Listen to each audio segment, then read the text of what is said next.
días.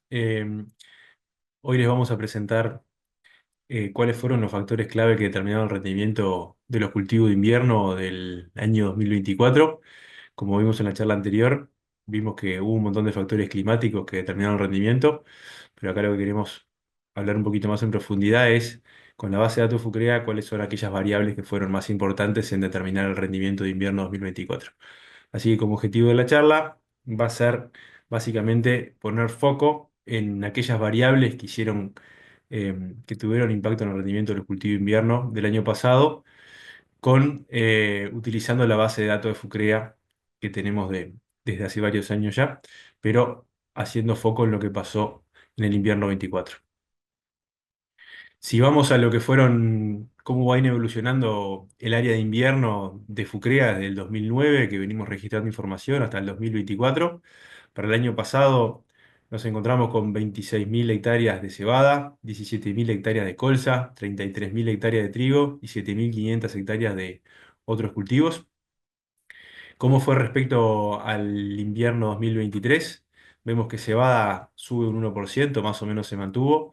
La colza es la que baja de forma significativa, con un 15% del área, y la colza invernal baja un 80% del área. Y el trigo es el cultivo que más crece, creciendo un 13% del área versus el año pasado, y bueno, y hay una leve reducción de otros cultivos versus el año pasado. Eso da que en total de invierno 2023 versus 2024 baja un 1% el área de invierno. ¿Cómo fueron los rendimientos desde el 2009 hasta la fecha? Lo que podemos ver tanto para trigo como para cebada como para colza es que desde el 2009 hasta el 2024, si vemos los colores, eso marca la diferencia horizontal. Vemos que a medida que fue pasando el tiempo, los rendimientos de los cultivos fueron aumentando, tanto en trigo, cebada y colza. Vemos que los rendimientos del 2024 fueron para los tres cultivos parecidos al promedio: 4.200 kilos de trigo, casi 4.300 de cebada y casi 1.700 de colza. Colza invernal algo más de 2.000 kilos y carinata 1.800 kilos. Y si vemos en el cuadro de abajo, aquí lo que se muestra son el promedio de rendimiento total desde el 2009 y de los últimos 5 años, donde vemos que para los tres cultivos hay un leve aumento en lo que son las tendencias de rendimiento. Lo que se muestra aquí es la pendiente, quiere decir en promedio para todos estos años cuántos kilos de aumento de rendimiento tenemos. Para trigo y para cebada está en torno a los 100 kilos, un poquito más, y para colza en torno a los 50. ¿Y cuál fue la variabilidad de rendimiento de los últimos 5 años? Podemos ver que para trigo es el que tiene la variabilidad más alta y para colza es el que tiene la variabilidad más baja. Y por último, lo que muestra este cuadro es cuál es la diferencia de los rendimientos de FUCREA versus DIEA. Entonces podemos ver que para trigo estamos 300 kilos por encima de DIEA para los últimos 5 años, en cebada algo más de 100 kilos y en colza en torno a los 40 kilos más que los rendimientos de DIEA. Y el último indicador que se muestra ahí es la relación colza-trigo, quiere decir cuál es el rendimiento de colza con respecto al rendimiento de trigo. Para el promedio total eso da 0,41 y para los últimos 5 años eso da 0,37. ¿Qué quiere decir ese indicador? Si lo comparamos con el resto de los países donde se siembran los dos cultivos, más o menos está en torno a 0,45.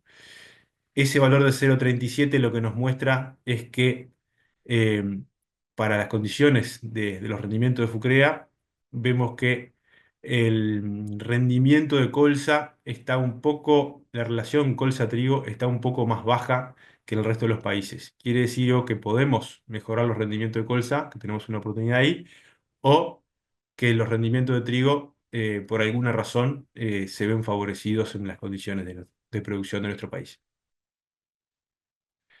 Voy a entrar específicamente analizando el cultivo de trigo. Eso es el mapa de rendimiento de trigo del año pasado, la 24-25. Ahí lo que hacemos es tomamos todas las chacras de FUCREA. Cada chacra está georreferenciada. Tiene un dato de rendimiento, entonces armamos ese mapa como para ver si existe alguna distribución espacial en el país mostrando diferencias de rendimiento. Y bueno, eso es un poco lo que podemos ver ahí. Podemos ver que toda la zona centro, los rendimientos son bastante más bajos. que el resto del país, donde la zona centro, por los colores, vemos que está en torno a los 3.500 kilos. Vemos que todo lo que es la zona más litoral del país es donde se observan los rendimientos más altos. Y después, dentro de la zona litoral, hay zonas, mini zonas, donde vemos que hay rendimientos más bajos por diferentes razones. Bueno, para tratar de analizar cuáles fueron las variables más importantes en determinar rendimiento, nosotros utilizamos esta herramienta que es el árbol de correlación-regresión, que lo que nos permite es ver cuáles son las variables más importantes y con diferencia estadística para poder ver si existen diferencias de rendimiento explicadas por alguna variable. O sea, que este árbol lo que nos da son pistas para ver dónde están las variables más importantes que jugaron rendimiento el año pasado. Esto es para trigo del año pasado. El rendimiento promedio, ese es el rendimiento aritmético, por eso da diferente al ponderado, da 4.300 kilos, y donde podemos ver que la principal variable en determinar rendimiento el año pasado fue fecha de siembra. Aquellas chacras que se sembraron antes del 14 de junio tuvieron rendimiento promedio de 4.500 kilos y las chacras que se sembraron después del 14 de junio estuvieron por debajo de los 4.000 kilos. Si seguimos esta rama de las siembras más tardías, lo que podemos ver es que aquellas chacras que agregaron más nitrógeno para esas siembras tardías lograron compensar mejor el rendimiento que aquellas chacras donde tenían menos nitrógeno. Y donde había menos nitrógeno, si la chacra era nueva, ¿qué quiere decir chacra nueva? Una chacra que tuvo pradera antes de los últimos 5 años, o sea que probablemente tenga un potencial de aportar nitrógeno más importante, bueno, esas tuvieron mejores rendimientos que las chacras que hace más de 5 años que vienen de agricultura. Si seguimos mirando la rama de aquellas chacras que fueron sembradas temprano para ver cómo van aumentando los rendimientos, la siguiente variable que aparece es el agua de agosto, quiere decir cuánto llovió en agosto. Y podemos ver que acá existe un grupo de chacras que, si bien se sembraron temprano, si recibieron poca agua en agosto, los rendimientos fueron más bajos que si recibieron más agua en agosto. ¿Por qué se da esto? Porque es una etapa en la cual el cultivo empieza a crecer a tasas muy importantes y si le falta el agua, probablemente genere una merma de rendimiento.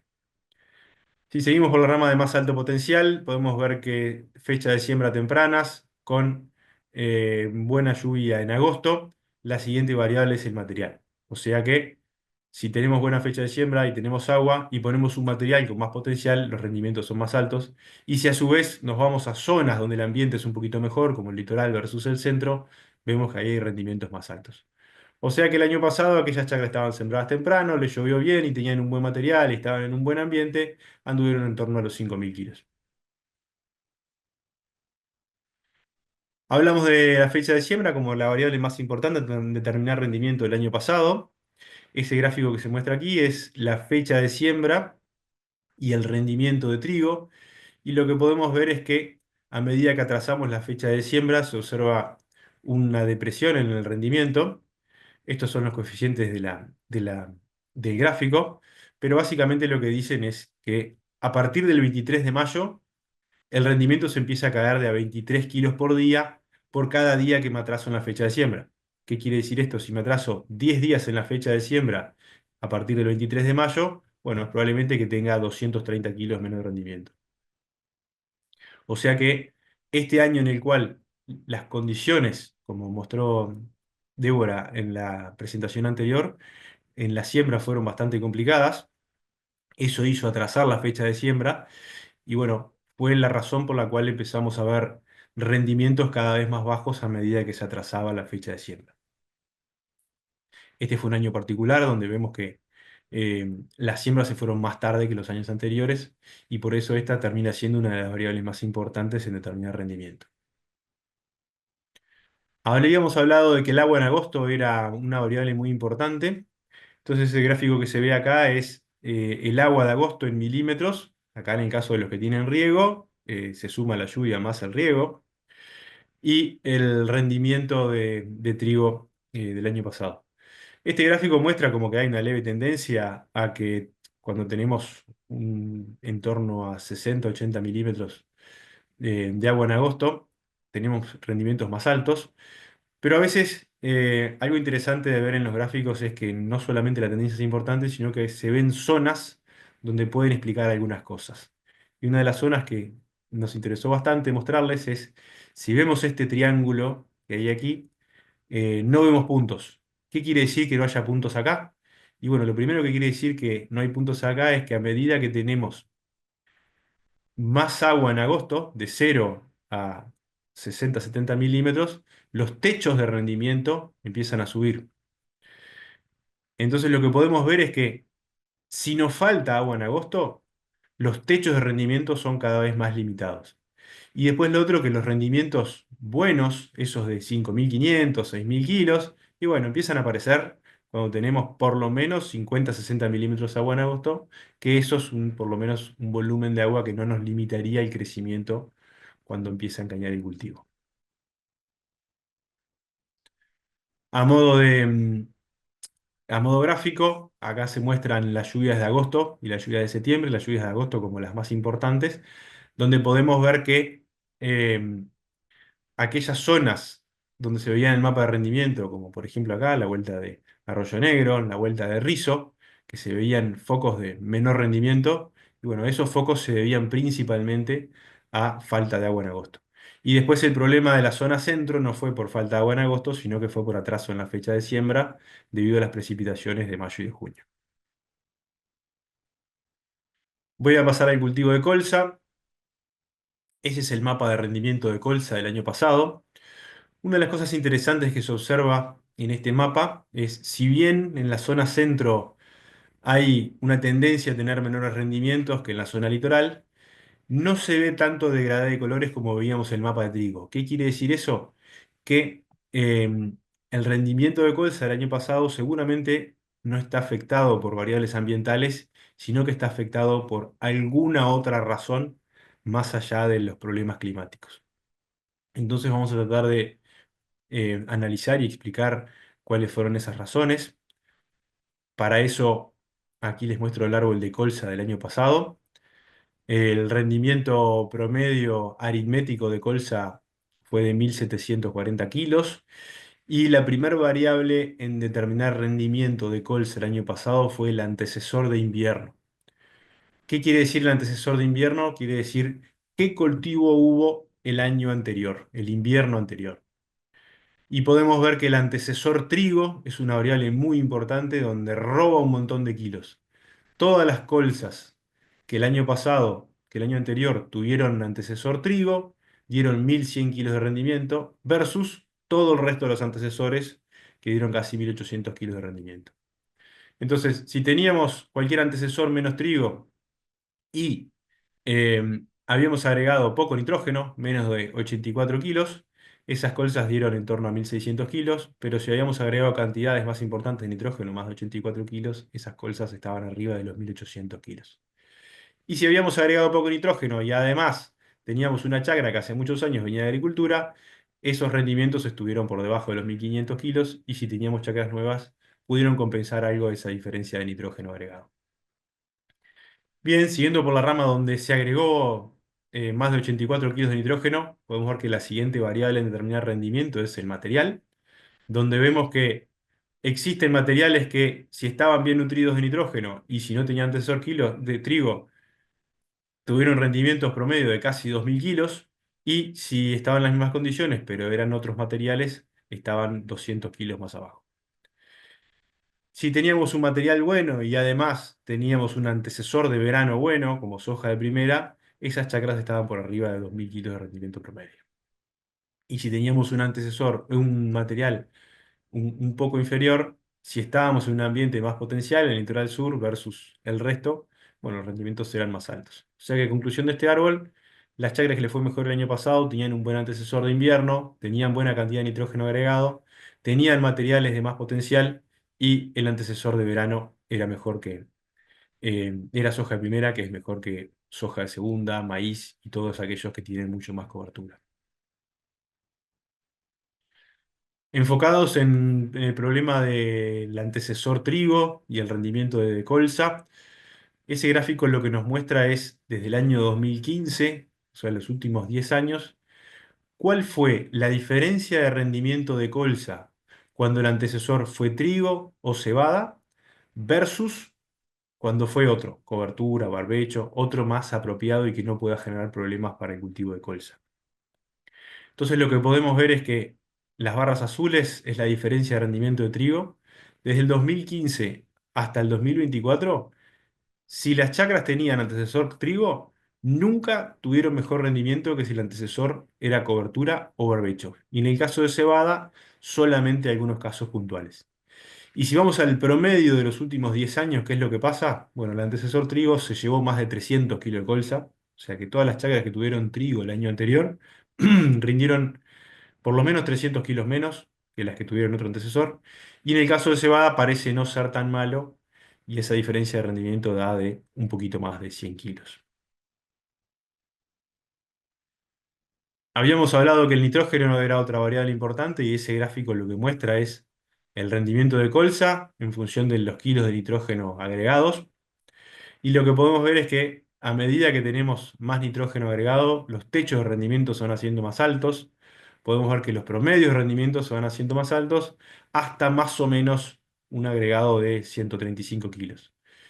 Y la pendiente de ese gráfico hasta los 135 kilos está en torno a los 5 kilos de colza por cada kilo de nitrógeno agregado.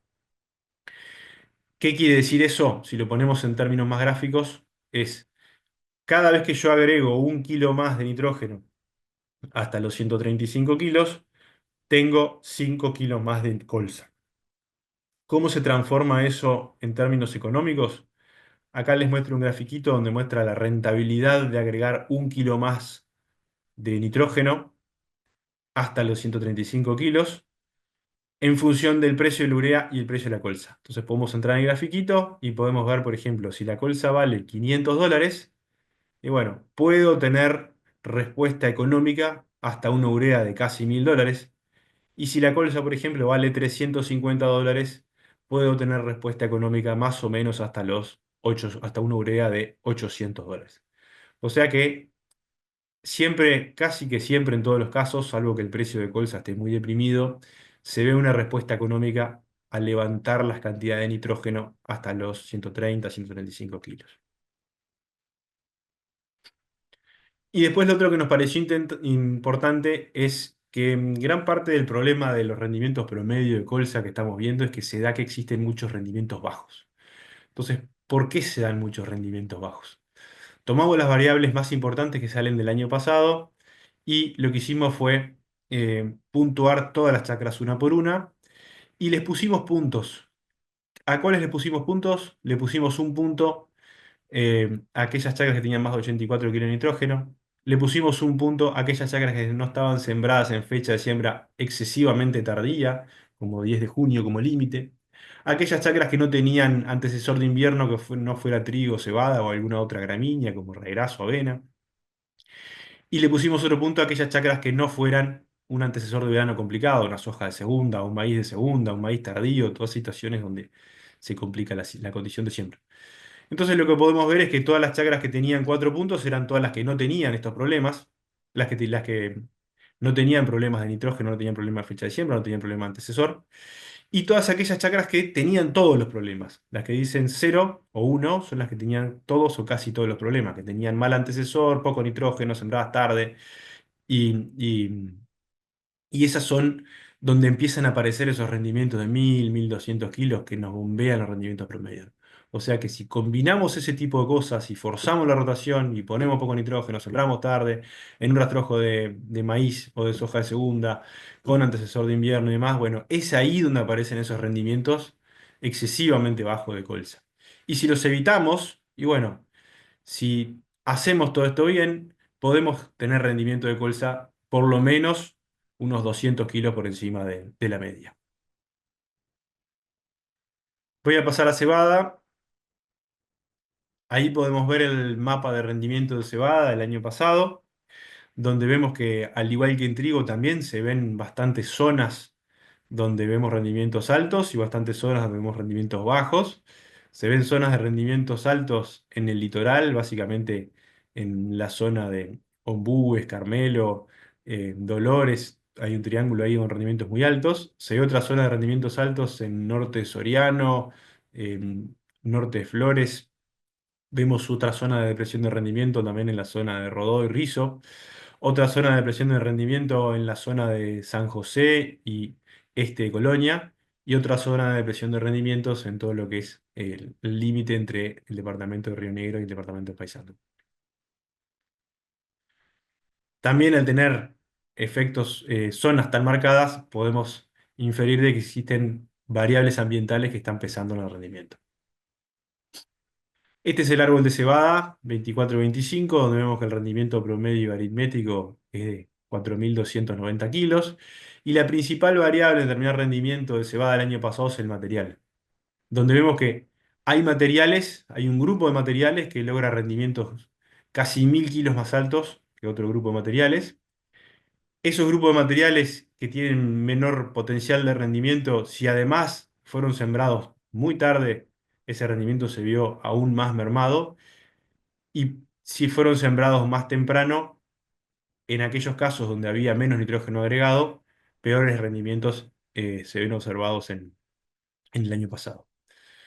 Si vamos a los materiales donde tenían más potencial de rendimiento, la siguiente variable que aparece es el agua total acumulada de agosto, septiembre, marzo, octubre, donde vemos que aquellas chacras que tenían más de 207 milímetros tenían un rendimiento promedio de casi 5.000 kilos.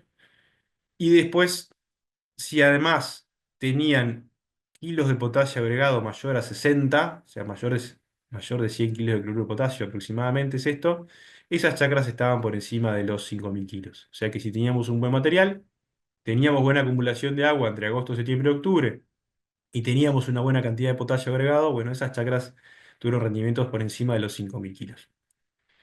Y después en aquellas chacras donde el agua había sido un poco más limitante, si estábamos en un ambiente mejor, como la zona litoral sur, los rendimientos fueron más altos. Si estábamos en un ambiente un poco más limitante, el rendimiento fue un poco más bajo. Y después vuelve a aparecer potasio y vuelve a aparecer nitrógeno como una variable importante en determinar rendimiento de cebada.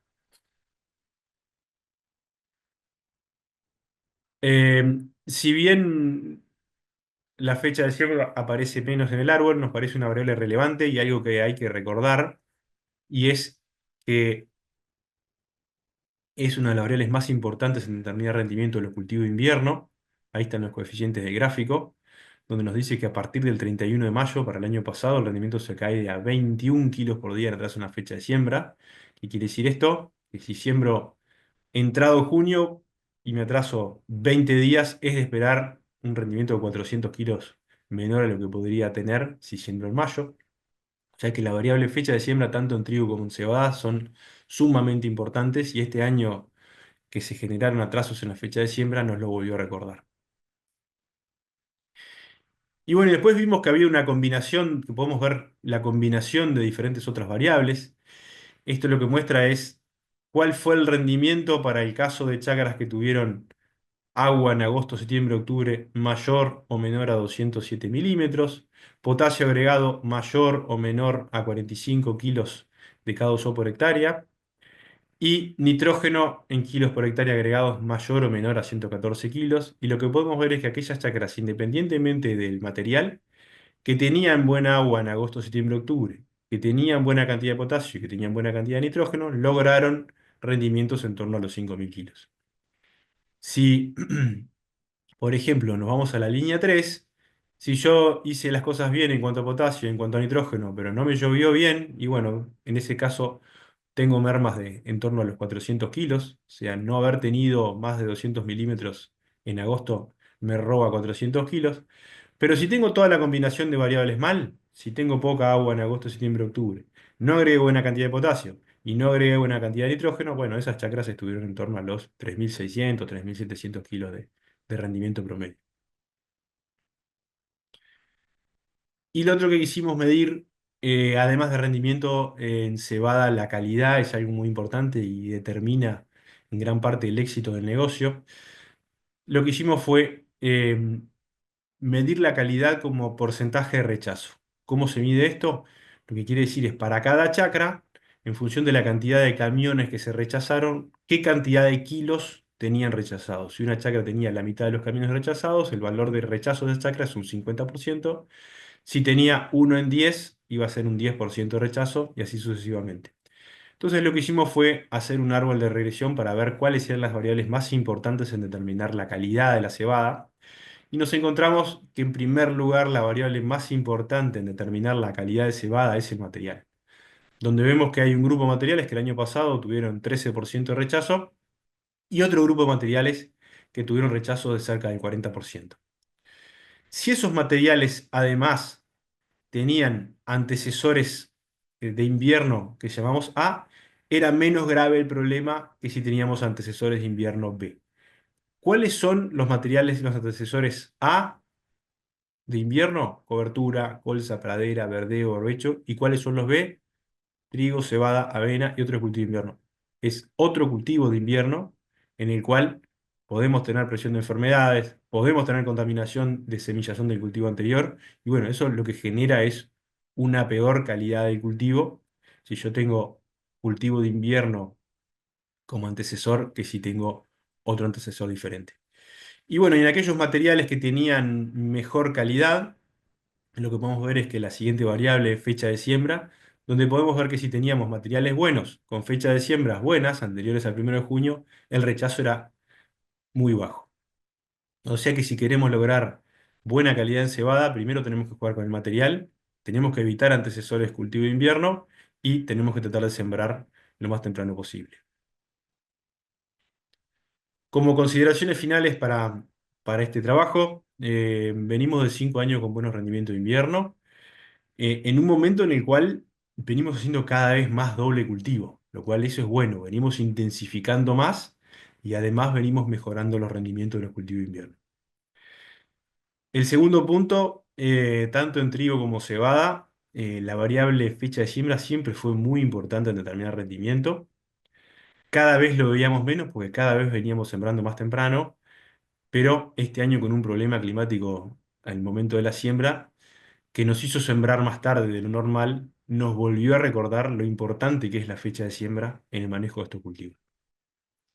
Como tercer punto, el agua es clave en el cultivo de invierno. El agua desde agosto y cuando el cultivo empieza a crecer a tasas importantes uno de los nutrientes más importantes.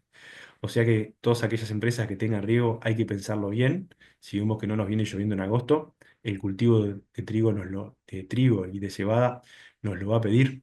Así que es interesante sacar bien la cuenta de los sistemas que tienen riego, si no hay que en años secos regar los cultivos de invierno. Y bueno, y por último punto, hay un desafío muy grande en colza. Hay una brecha importante con respecto a los rendimientos de las gramíneas. Y después, lo otro, la buena noticia es que la mayoría de las variables que aparecen explicando el rendimiento de colza son cosas de manejo que podemos solucionar y no son tanto cosas climáticas. Luego de que solucionemos los problemas de manejo, probablemente aparezcan más cosas climáticas, pero en realidad el gran desafío de colza va a ser ajustar las variables de manejo para poder mejorar los rendimientos y parecernos a los países donde hacen los dos cultivos, donde no hay tanta diferencia de rendimiento entre colza y trigo.